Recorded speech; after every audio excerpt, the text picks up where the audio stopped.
pastikan Anda menjadi orang yang tidak ingin tahu tentang kekurangan orang lain. Sebab ingin tahu kekurangan orang ini adalah siksa dan kebusukan jiwa, hati. Sehingga orang, Masya Allah, pengennya melihat kekurangan orang. Melihat kekurangan orang, pengen tahu kekurangan orang. Dia senang membongkar akhirnya kekurangan orang. Dan ingat ancaman dari baginda Nabi, ancaman dari Allah melalui lisan Rasulullah, man tatabba'a aurata akhihi tatabba'a Allahu auratah. Barang siapa yang mencari-cari kesalahan orang, kekurangan orang, maka Allah akan bongkar kekurangannya dia. Disebutkan wa yafdahu, Allah akan rendahkan dia, Allah akan permalukan dia, walau fi wasti baitihi, biarpun di tengah rumahnya, atau kama qala Rasulullah. Jadi akan tiba-tiba menjadi orang tidak terhormat di rumahnya. Seorang perempuan yang kerjaannya usil ngurusi kesalahan orang, lihat di rumahnya tidak terhormat di depan anaknya. Tidak tahu dibuat seperti itu oleh Allah. Dia tidak berharga lagi perempuan. Anaknya pun kalau dekat dengan dia tidak bisa menghormati dia. Maka jangan Anda pengen tahu kekurangan orang. Bahkan kalau tiba-tiba Anda melihat kekurangan orang terbuka di muka Anda menangis di malam itu. Misalnya Anda mendengar berita perzinaan seseorang, Anda harus menangis malam hari. Ya Allah, aku mendengar berita perzinaan tetanggaku, ampuni dia, tutup aibnya. Jangan bicarakan ke siapapun. Sementara para kekasih Allah dulu, kalau keluar rumah ingin bertemu dengan orang, dia bersedekah. Setelah bersedekah, beliau minta, ya Allah, dengan sedekahku ini tutuplah kekurangan hamba-hambamu agar aku tidak melihat kekurangannya. Sedekah biar tidak melihat kekurangan orang. Hari ini buka kekurangan orang. Memang ada mata jahil, hati jahil, tangan jahil. Itu ada HP-nya temannya, singgah di depan dia 5 menit saja sudah kebuka semuanya. Dia sudah bisa menyimpulkan bahwasanya, oh dia begini. Kasihan di dasar si busuk hati. Kasihan dia hidupnya, pengen tahu aibnya orang. Enggak ada perlunya hidup seperti itu. Tersiksa. Kalau Anda titip HP di depan saya 1 tahun sampai mati, tidak akan saya buka kecuali Anda izinkan. Harus begitu. Hidup kita harus jelas. Jangan pengen tahu aibnya orang. Sehingga panjatan doa kita adalah, Allah, ya Allah, tutuplah kekurangan aib saudaraku dari mataku. Termasuk guru-gurunya. Ya Allah, tutuplah kekurangan guruku dari mataku. Ini kita kalau ditutup kekurangan orang dari mata kita, berarti kita diberi kebahagiaan oleh Allah. Dan tutup itu sitir yang Allah jadikan penutup antara aib kita dengan orang lain. Ini adalah nikmat besar. Kalau dibuka aib kita di depan orang, Masya Allah, nggak ada yang mau duduk bersama. Anda pun tidak mau belajar dengan kami. Kalau Allah membukakan aib saya di depan Anda, nggak ada yang mau belajar dengan kami.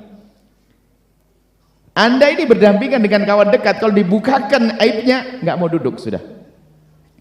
Makanya dengan ditutupnya kekurangan kita ini sesungguhnya adalah kenikmatan bagi kita, agar kita bisa berprasangka buruk, bersangka baik, tidak berprasangka buruk dan seterusnya.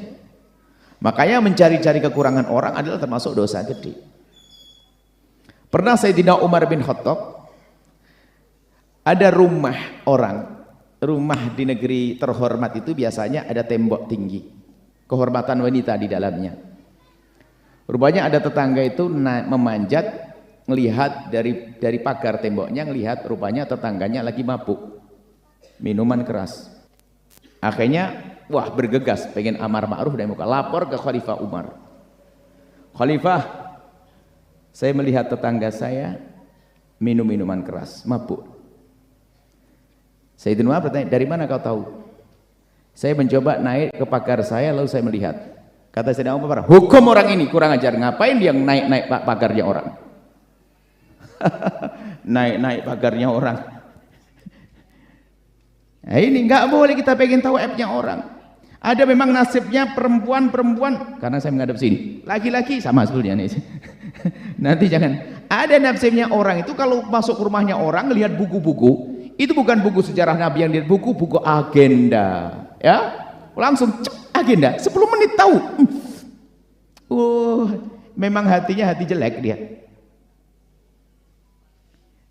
Ini yang pertama, jangan Anda pengen tahu aibnya orang.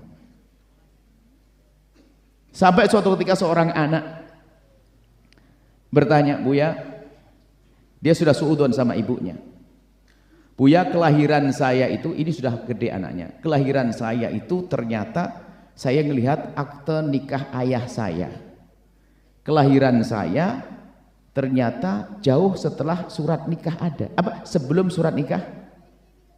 Apa? Kau mau kurang ajar? Kau bilang ibumu berzina? Surat nikah bisa saja dibuatnya tertunda. Hari ini pun ada orang punya anak 3 belum punya surat nikah. Cuman kadang-kadang begitu prasangka buruk ini karena biasa jelek. Coba kalau dia anak soleha tinggal ngomong, iya mungkin kan Buya Yahya aja nikah kena anak kadang-kadang suratnya nanti, yang penting nikah sekarang halal, masih sekolah kan begitu. Jangan biasa prasangka buruk, hei hamba Allah, itu dari keburukan hati. Yang biasa berprasangka buruk adalah kekotoran hati. Pengen tahu. Dan kadang-kadang cerdas banget. Dia ngomong begini, itu serius gak paham-paham. Tapi sambil ngomong, denger kejelekan orang, nyantol dia. Padahal belajar serius gini gak nyambung-nyambung dia. Tapi kalau ada orang ngomongin kejelekan orang, langsung, sweet, cerdas. Bisa cerita nanti besok. Hati busuk itu, hati-hati. Tinggal tengok diri Anda, gak usah nengok orang lain. Kalau Anda punya hobi mencari kejelekan orang dan sebagainya, gak ada perlunya itu. Bahkan kami himbau, suami pun tidak perlu pengen tahu tentang urusan handphone, semuanya, istrinya. Istri juga tidak perlu, karena apa? Semua, seorang istri punya rahasia dengan ibundanya, dengan saudarinya dan sebagainya. Akan tapi tolong semuanya harus punya kejujuran, jangan sampai naudzubillah, bibit-bibit kehancuran adalah hati yang kotor sendiri. Jadi jangan pengen tahu. Ini sangat berbeda dengan misalnya, ustadz pun harus punya kewaspadaan, di saat harus memeriksa sesuatu misalnya laptop muridnya itu ada tujuannya untuk tugas sekolah, karena ada undang-undang, ada rambu-rambu ya, rambu-rambu untuk menjaga santri harus tahu dong keadaan ini sangat berbeda, memang tugasnya semacam itu. Kalau di negara tugasnya intel mencari penjahat kan begitu, bukan itu maksudnya. Ini loh kita punya kebiasaan jelek, pengen tahu kejelekan orang terus. Ini bahaya, itu bermacam-macam, wilayah dukun juga masuk. Lihat, kalau alisnya begitu, anak begini, telapak tangannya begini ini. Kalau jalannya begitu, kayaknya dia sudah begini. Kalau begini ini, sampai seorang menyifati, oh kalau perempuan begitu itu, dia katanya belum punya suami. Tapi jalannya kok begitu, berarti dia, astagfirullah. Orang macam-macam jalan, ada bisulan kan bisa saja. Ajib, ini memang dasar hati busuk itu, mulutnya mulut jelek. Nggak boleh, tolong hamba Allah. Baik, selanjutnya, seandainya pun kita melihat aibnya orang lain, bukan mendengar, kita melihat aibnya orang lain, maka ketahuilah kita punya kewajiban menutupnya. Kalau menegur dia karena kita melihat langsung bisa 4 mata, bukan di mimbar semacam ini. Kita bilang assalamualaikum ya ukhti, saya mau ketemu kamu. Seorang perempuan ketemu saudarinya perempuannya. Ya akhi, aku melihat kamu kok di sini gimana gini. 4 mata. Bukan diobral. Dan setelah itu melihat ya Allah tutuplah, cukup aku setelah tahu jadikan aku lupa. Kalau melihat dengan nyata, ya wajib mengingatkan, tapi dengan cara halus, tapi bukan mencari-cari. Bukan pengen tahu. Makanya setelah kita kok tiba-tiba melihat, pastikan Anda berusaha untuk menutup kekurangan aib pribadinya, dosa pribadinya. Ditutupi dengan panjatan doa, ya Allah ampuni dia. Nah, kalau kita tidak mengambil langkah ini, akan muncul hanya satu tok jalan. Jika kita melihat aibnya orang lain adalah kita harus berusaha untuk mengingatkan dengan cara yang lembut, kemudian kita menutupnya. Kalau tidak, hanya ada pilihan setelah ini apa? Ngomongin ke orang lain, namanya gunjing. Neraka lagi, coba tahu enggak kamu dia? Astagfirullahaladzim, katanya ustadzah Allah, la ilaha illallah, innalillah. Wah, pakai zikir semuanya, tapi mau gunjing orang. Jangan sampai kita tuh punya sifat-sifat jelek kalau melihat aibnya orang lain, apalagi kita mohon maaf. Paling sedih adalah kalau kita melihat aibnya orang yang sangat kita hormati. Mohon maaf, mungkin orang tua kita, dan itu ujian. Bahkan kalau Allah menampakkan aibnya orang lain kepada kita, sebetulnya itu adalah siksa buat kita. Kenapa akan berubah? Kepada ibunda kita menjadi kurang ngabdi, kepada ayahanda siksa, naudzubillah. Makanya kalau gampang lihat kekurangannya orang, ketahuilah Anda disiksa oleh Allah. Makanya orang masya Allah, walas bersih hati, nggak pengen tahu kekurangan orang. Bahkan yang ada prasangka baik, nggak ada prasangka macam-macam. Itulah pendidikan akhlak yang harus kita hadirkan. Dan ini harus kita hadirkan karena ini berguna dalam kehidupan rumah tangga kita. Termasuk ini tahun politik. Kalau seandainya buka rumus ini, tahun politik kami sampaikan serukan, hei tim sukses, dimanapun kalian berada. Kalau kamu menjadi tim sukses, kalau masyarakat ikhlas kayaknya ndak ikhlas-ikhlas amat kau ini. Nggak dikasih jabatan nggak mau kayaknya, nggak kasih duit nggak mau kayaknya tim sukses. Oke lah, urusan ikhlas urusanmu dengan Allah, tapi caramu yang benar. Hei tim sukses, cukup sanjung sebut kebaikan bosmu, yang penting jangan menyebut kejelekan bos yang lain. Selesai sampai di situ. Ayo, kan enak. Ayo, kalau tim sukses begitu kan asik sudah. Kalau Anda punya calon, oke, Anda sanjung calonmu sesuai dengan pengetahuanmu, asalkan jangan bohong. Cukup sampai di situ, nggak usah nyebutkan oh calon itu begini-gini, nggak ada perlunya itu semuanya. Karena kalau kamu mencari kejelekan dia, sama bosmu jangan. Bosmu bukan malaikat kok, pasti ada kejelekan. Akhirnya bongkar-bongkaran. Akhirnya ini tradisi di sini dulu. Akhirnya orang terbiasa mencari kejelekan orang. Di saat sudah ada pemilihan presiden, lihat pemilihan ketua masjid pun jadi begitu. Berantem olok-olokan caci maki. Kenapa? Sudah biasa. Gaya hidupnya seperti itu. Caci maki, olok-olokan mencari kekurangan orang.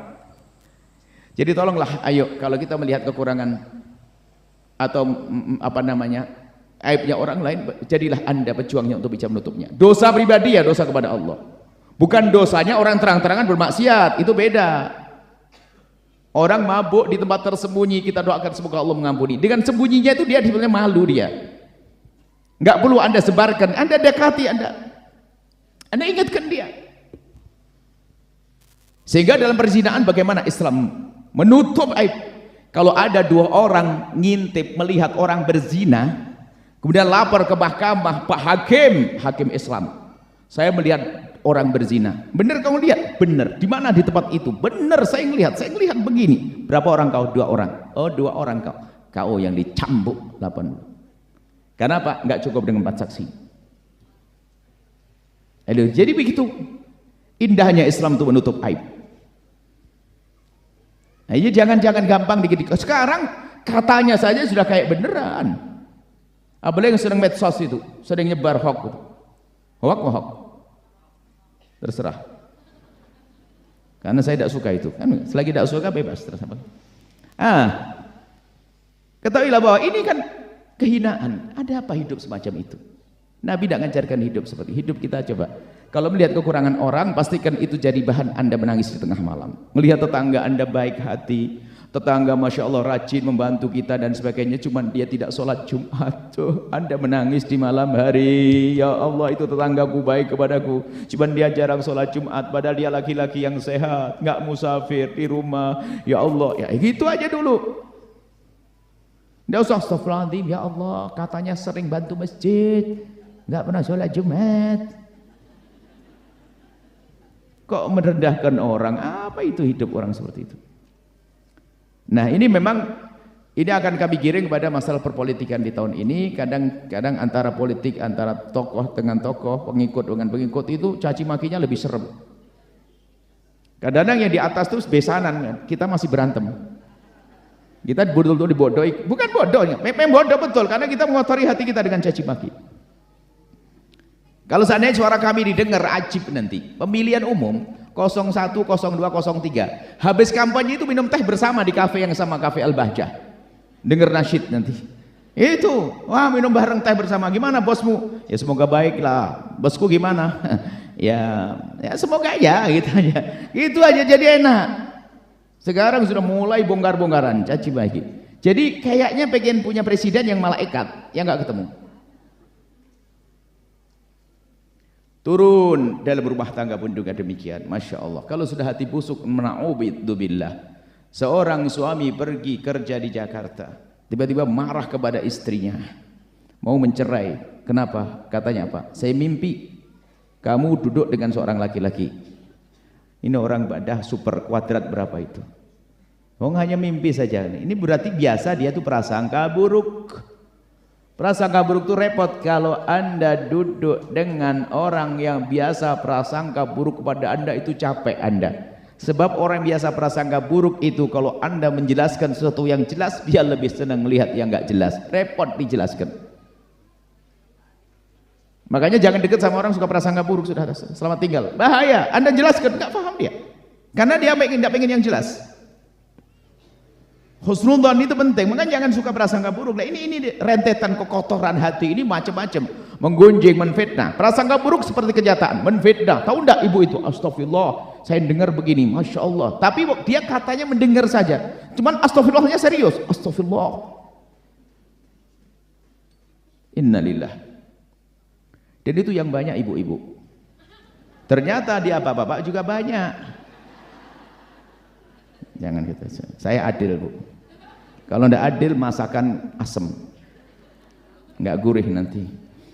Insya Allah. Nah, jadi macam-macam. Jadi media sosial, subhanallah, saya itu kurang ngerti. Media sosial seorang perempuan tiba-tiba di apa status atau di apa namanya itu loh. Cobalah ada yang bantu saya. Kan ada kalau dilihat pertama buka layarnya kelihatan status, aduh pagi-pagi ya Allah, oh semoga saya sabar jadi istri yang sabar. Itu sebenarnya dia mau ngomong suamiku tuh kurang ajar. Kenapa kok pakai WA itu? Kok bodoh banget? Kalau saya baca sudah ngerti ini nggak bener nih orang. Ya Allah, semoga Allah memberikan kesadaran kepada suamiku. Ya Allah, semoga matanya terjaga. Berarti matanya jelalatan ya. Orang tuh cerdas loh bacanya pakai rasa.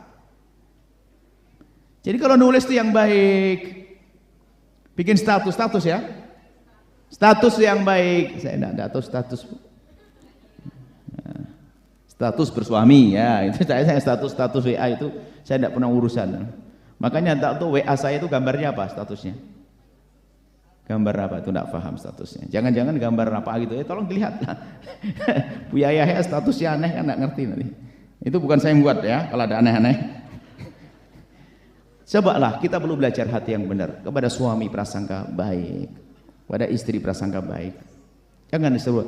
Kemudian untuk suami istri coba, jika engkau melihat kekurangan pasanganmu, pastikan engkau tidak akan menyebutnya sampai kamu mati. Hebat. Pasanganmu tuh manusia loh ya, pasti ada sebab kalau kamu menyebut kekurangan pasanganmu, dia akan sakit hatinya, tersinggung perasaannya. Ketersinggungan itu menggugah dia untuk mencari, untuk membalas. Kamu juga gitu bang, dibilang yang, pakai yang lagi. Kenapa sih yang hidungmu kayak begitu? Kan kurang ajar.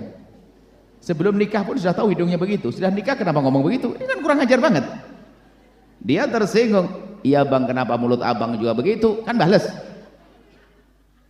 Makanya kalau sudah menyebut kekurangan pasangan akan membalas. Sehingga maka terjadinya ribut di rumah tangga dari hal kecil kayak begini. Sehingga caci maki jadi biasa. Sampai kita melihat orang katanya soleh banget, oh kopiahnya tuh necis, kopiahnya rapi, bajunya rapi, tapi istrinya nangis bu ya, tidak ngomong kecuali nyelakit. Ustadz bu ya, kenal Buya enggak? Deket sama Buya. Ustadz tapi kira deket sama Buya. Kalau ngomong deket sama istrinya, wah ini Ustadz gombal. Ini ada ibu ngadu, dia sering ketemu Buya, deket sekali dengan Buya. Pak, dia minta, makanya saya ngomong ke Buya tuh yang bisa nasihati Buya. Aduh pusing lagi ini. Sebab kalau di depan Buya kan masya Allah kayak malaikat gitu ya.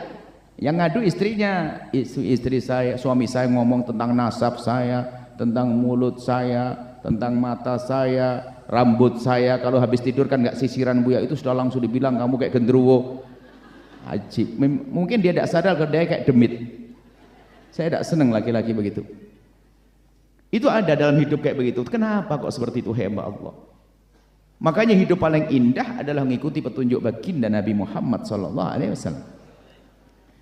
Termasuk aib pribadimu, sudah Allah menutup aibnya, Allah mengajari kita menutupnya aibnya orang. Maka Anda jangan buka aib diri Anda sendiri.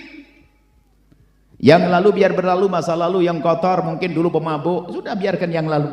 Sekarang jadi seorang laki-laki soleh. Dulu mungkin pernah judi, sudah yang lalu. Termasuk mohon maaf ini aib yang naudzubillah zina, kehinaan zina.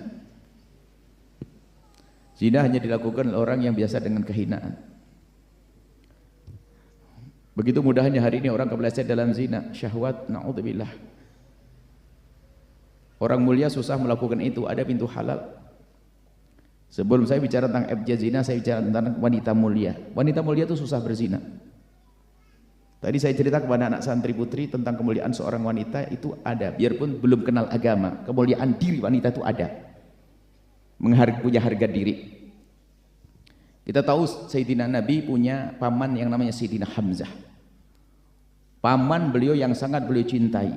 Sayyidina Hamzah itu dibunuh oleh Wahsy. Ditombak oleh Wahsy.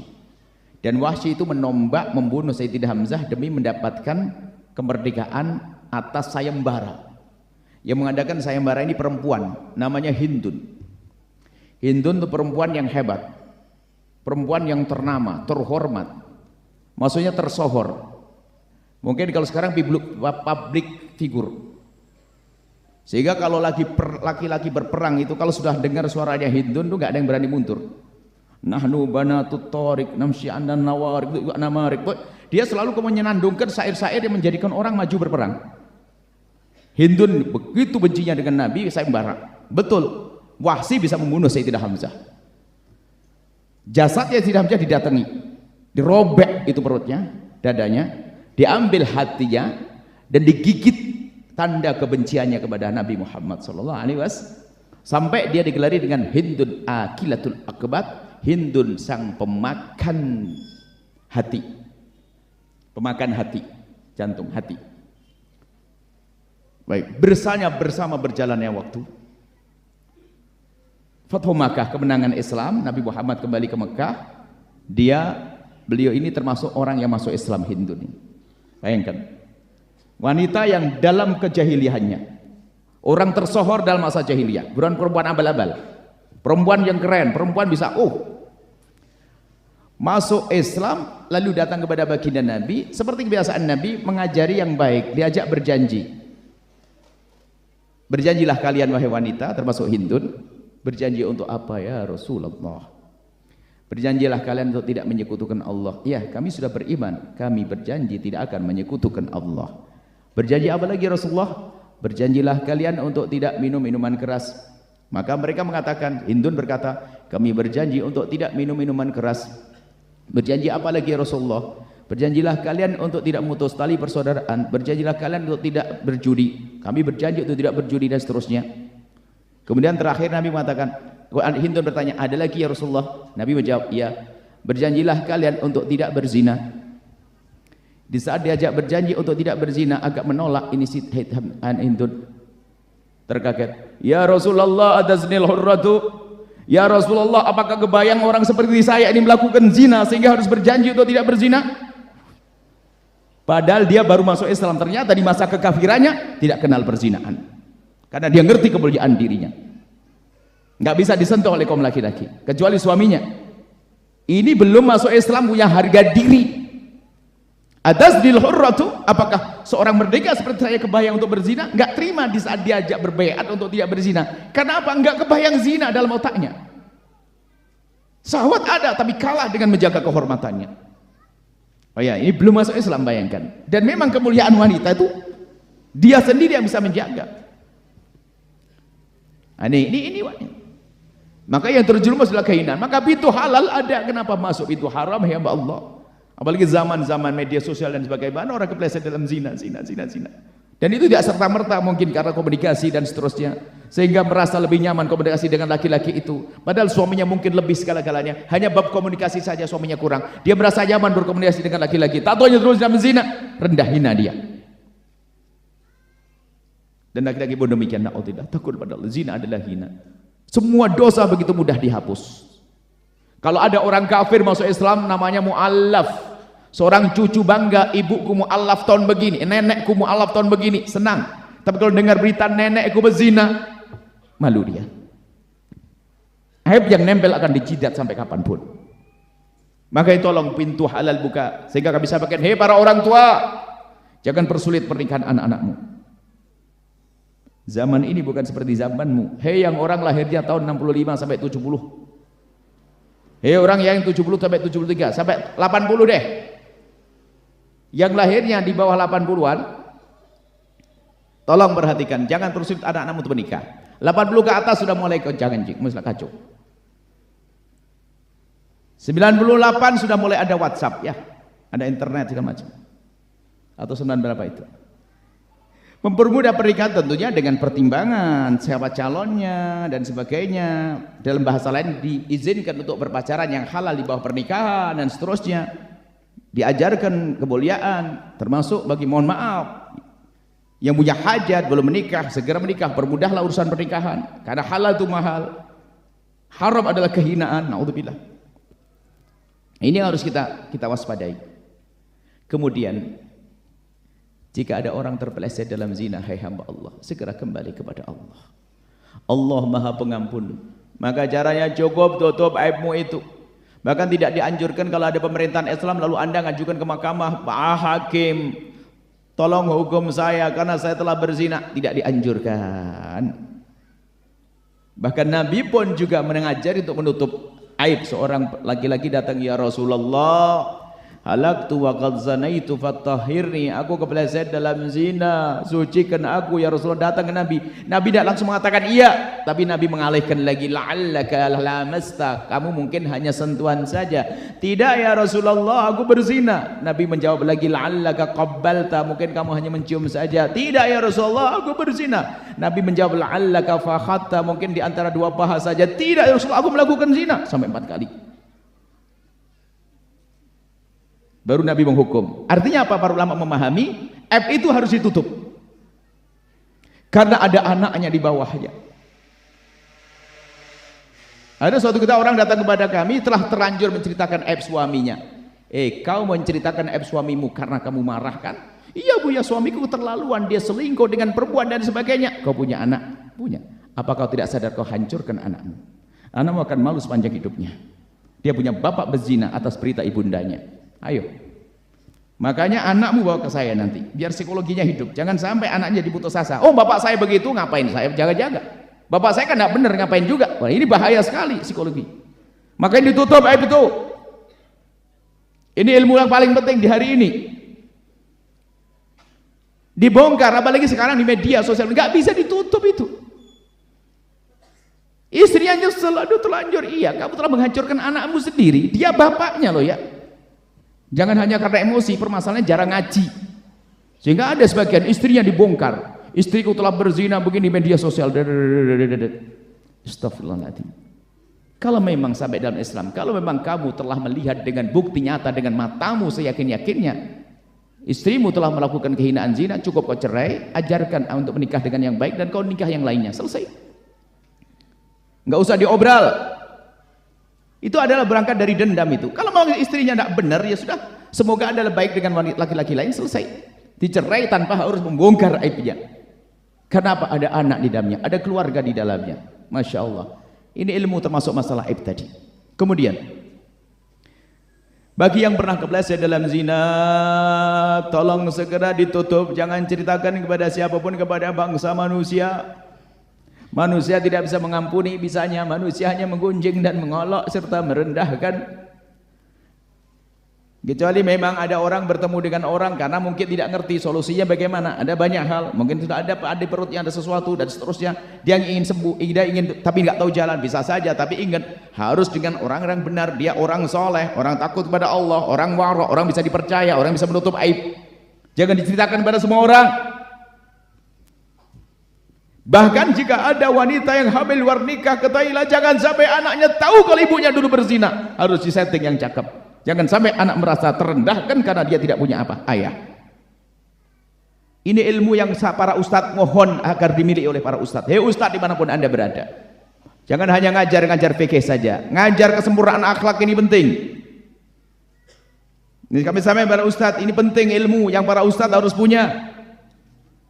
Sebab kalau sudah perempuan atau laki-laki sudah putus asa, mohon maaf, perempuan berzina, dihinakan di kampungnya, tidak diangkat, dia mau tobat susah. Kenapa? Orang sudah terlanjur memandang saya jelek, ngapain? Kalau perlu suamimu mau saya goda sekalian. Kan begitu, merusak orang, merusak satu kampung.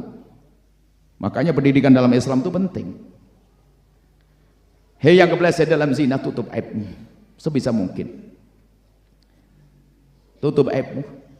Tidak usah bercerita kepada siapapun. Mungkin kepada calon istrimu, nggak usah cerita kalau aku dulu masa lalu kelam dan sebagainya. Nggak usah. Kau berperan sebagai wanita, laki-laki soleh yang tobat. Selesai. Bukankah tobat dari dosa seperti orang tidak punya dosa? Wanita pun juga demikian. Ada sebuah kisah, ini nyata. Seorang perempuan menikah dengan seorang laki-laki. Perempuan ini sudah tobat, solehah, baik benar, menyesal. Perempuan baik pokoknya. Laki-lakinya baik, subhanallah, pernikahan yang indah. 6 bulan bahagia yang tidak bisa dikira. Bahagia yang luar biasa. Dan begitu bahagianya sang istri tersanjung dia. Nggak kuat dengan kebaikan suami, sehingga dia merasa bersalah, terus selalu berkata, abang ini tidak pantas buat saya, abang terlalu baik untuk saya. Enggak, kamu juga baik sayang, kamu soleha, kamu rajin tahajud. Enggak, saya tidak pantas untuk abang. Enggak. Besok lagi tanya, abang bisa nerima saya seutuhnya? Kamu gimana? Kamu istriku, kamu sayang soleh, rajin ibadah, rajin mengabdi. Suaminya puas betul dengan perempuan ini. Minggu berikutnya, ini sudah 6 bulan, setelah 6 bulan obrolannya, lihat kebaikan sang suami, sang perempuan ini semakin tersanjung, tidak mampu untuk menahan sesuatu yang ada di hatinya. Abang, benar abang bisa nerima saya apa adaku? Sayang, kamu tuh istriku, kamu baik, kamu sempurna bagiku. Enggak, saya jelek banget buat abang. Benar nih bang, emang kenapa sih dek? Saya kok merasa ganjil kalau tidak menyampaikan ke abang. Apa? Kamu baik kok, saya jelek. Emang kenapa sih dek? Benar abang bisa nerima saya padaku? Iya, saya terima dek, kamu kan istriku. Bener bang, bener bang. Iya, saya merasa bersalah terus kalau saya ini tidak cerita ke abang. Apa sih kamu? Mulai ceritalah dia sambil menangis. Abang, dulu waktu aku sekolah SMA, saya punya kawan dekat. Terus saya dekat sekali dengan kawan saya bang. Dan ini kalau saya simpan, saya merasa bersalah dengan abang.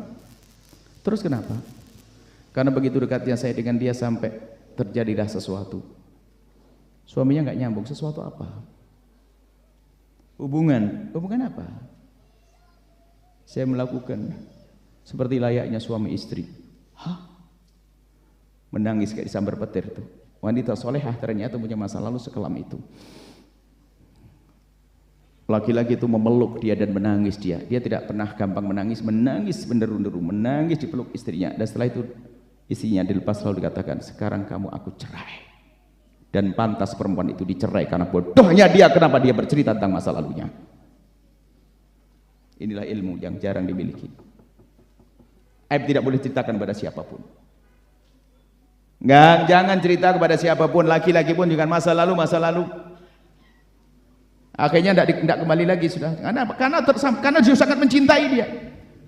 Makanya kalau dosa kepada Allah cukup mengadu pada Allah, nangis tiap malam, tanda bukti. Dan yang serius kepada Allah, Allah Maha Pengampun. Urusan zina khususnya, kenangan-kenangan itu hapus, baju hadiahnya bakar itu semuanya, jam hadiah bakar, emas buang semuanya itu semuanya. Cukup, Allah Maha tahu itu, gak usah cerita kepada siapapun dari hamba Allah. Ini termasuk ilmu. Jadi kejadian akhirnya ya pantas dibuang. Karena apa? Dia laki-laki baik, dia husnudon, tapi dihancurkan oleh perempuan ini karena kebodohannya.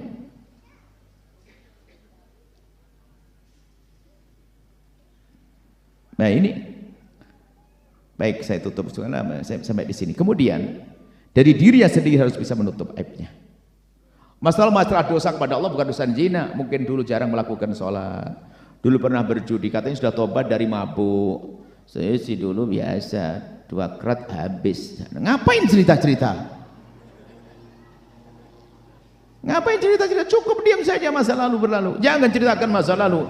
Maka tanda tidak diampuni dosamu oleh Allah kalau kamu senang menceritakan dosa-dosamu kepada hamba Allah. Allah itu sitir, Allah Maha penutup aib. Maka Buya sampaikan kepada siapapun, sangat rugi kalau tidak dengar ceramah hari ini. Karena ini harus Anda sebarkan untuk didik tetangga Anda yang bermasalah. Kalau ada tetangga bermasalah masalah zina misalnya, Anda habiskan duit untuk nutup aibnya dia, ada keberuntungan bagi Anda. Biayai, antarkan kemana, pokoknya terhormat dia, jangan sampai terhinakan. Sebab perzinaan khususnya kalau sudah di masyarakat misalnya, apalagi orang itu terhormat, dia tersebar bahasanya dia zina, anaknya orang terhormat, akhirnya apa? Menjadi contoh jelek buat yang lainnya. Oh dia anaknya ustadz aja begitu, apalagi saya Sehingga dikatakan kalau sudah wabah zina merebak, kehancuran akan Allah turunkan. Makanya rasa malu perlu dibangun. Malu melakukan zina, di saat zina pun merasa malu setelah itu. Kalau sudah perempuan tidak punya rasa malu, bayangkan. Seperti mohon maaf meletakkan kehormatannya di jidatnya. Kalau sudah perempuan tidak punya rasa malu, setiap laki-laki dia melambaikan tangan untuk dizinai. Artinya apa? Meletakkan kehormatannya di jidatnya. Dia tidak malu lagi melambaikan pada orang. Dia buka auratnya pada siapapun yang akan dia temuinya. Yang penting membayar. Naudzubillah.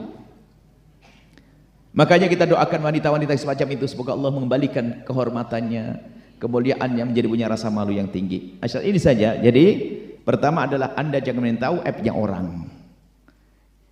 Jangan pengen tahu. Setelah Anda tahu, bersalah Anda untuk menutup aibnya orang. Termasuk Anda menutup aib diri Anda di mata orang lain. Anda harus pandai menutup kekurangan Anda, tak Anda.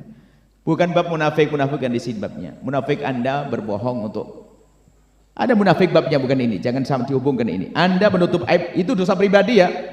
Dosa kita dengan Allah. Dan kita tidak boleh membongkar aibnya orang kecuali orang yang tidak punya malu.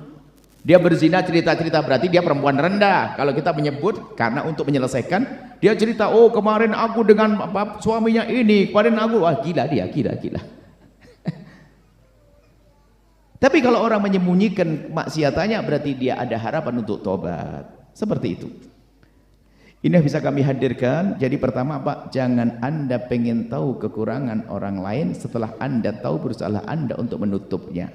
Bahkan keluarkan harta sebanyak-banyak untuk menutup aibnya orang. Ini perjuangan dahsyat. Ini perjuangan para kekasih Allah, menutup aibnya orang.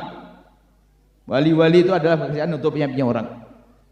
Yang ketiga adalah biasakan Anda, pastikan Anda menutup kekurangan diri Anda depan manusia. Jangan suka cerita tentang dosa-dosa kepada Allah.